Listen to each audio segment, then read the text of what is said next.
I'm here in Bucha with Adnan, Ronnie, and we are walking the streets here.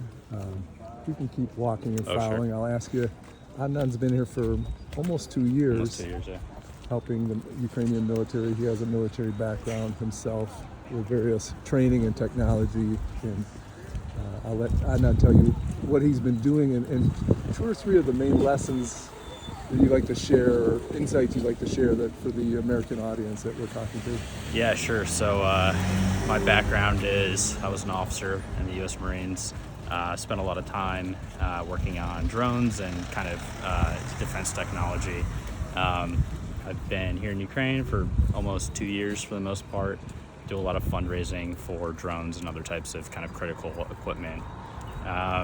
As far as kind of major takeaways for an American audience, the thing I'm always like the most impressed with the Ukrainians is like their ability to innovate, kind of, I don't want to say in a vacuum, but with a lot of kind of deficiencies in funding that we don't experience in the U.S. in our own defense industry. And it's really impressive how Ukrainians know what they need, and they have the ability they have the intellectual ability and the knowledge ability to build those things, but they're doing it at such a cost, such a lower cost relative to how we do it in the U.S.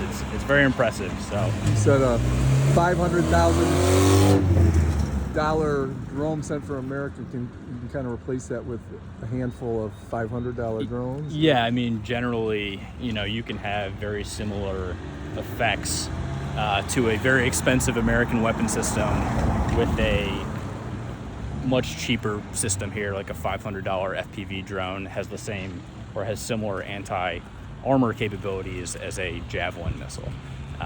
So yeah, they're just showing that, despite the lack of financial aid or military aid, they're still coming up with ways to do what they have to do and achieve their mission. The American audience is getting a little fatigued on Ukraine and the investments that's still pending in Congress. Why would you encourage Americans to support investing in Ukraine right now? Oh man, I mean, simply it's the right thing to do. I mean, you can see this town we're in. I mean, it looks like almost any other suburban town in the U.S. for the most part, that I'm sure many Americans are familiar with. I mean, this is it's a democracy. Like, this is, very similar way of life to the way that we live things. And, it's my opinion that if Ukrainians are not successful in their fight here, this problem, the Russian problem, is just going to keep spreading. So to me, it's critical. This is like the greatest investment of, military aid that, the U.S. could provide. We just were at a mass grave where Russians killed Buchan residents 2 years ago, and many with their hands tied behind their back, old people, young people, everything. Why do you think militarily Ukraine can survive and possibly push back Russia over time here? Because they want to. I mean, this is it's truly like unimaginable to us as Americans to think of a occupying army coming into our suburban town outside of Chicago or New York or wherever you are. And every single person on that mass grave list is somebody's family member. We saw that, there was an older woman there crying while we were there. It's like, yeah, if somebody on that wall was your family member, wouldn't you want to fight? And technologically, you think the Ukrainians can innovate and keep building some momentum?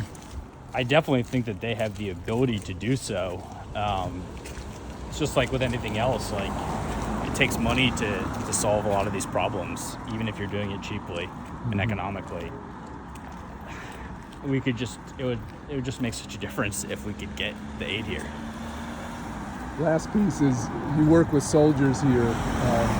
It's kind of a surreal paradox of wartime, as you have people living somewhat normal lives, except for going to shelters at night and things. Yeah. And then you have the soldiers walking around who are going straight into action and putting their lives on the line. Yeah, I mean, it is crazy to see kind of the normal life, but I mean, I don't know. I think if I was a soldier and you see this normal life, it kind of reminds you of what you're fighting for. You know, this is your home. But it is completely surreal that, you know, we're here walking around, you know, a beautiful suburb, and only a few hours from here is, you know, the worst fighting on the planet since probably World War II or something like that. Yeah. Totally. Any last thoughts on the Ukrainian people you want to share with the audience? Oh, the Ukrainian people are great. They are very friendly once they get to know you, and I think once you like earn their trust, they kind of open their whole world to you a little bit. I've had a lot of complimentary lunches and borscht here.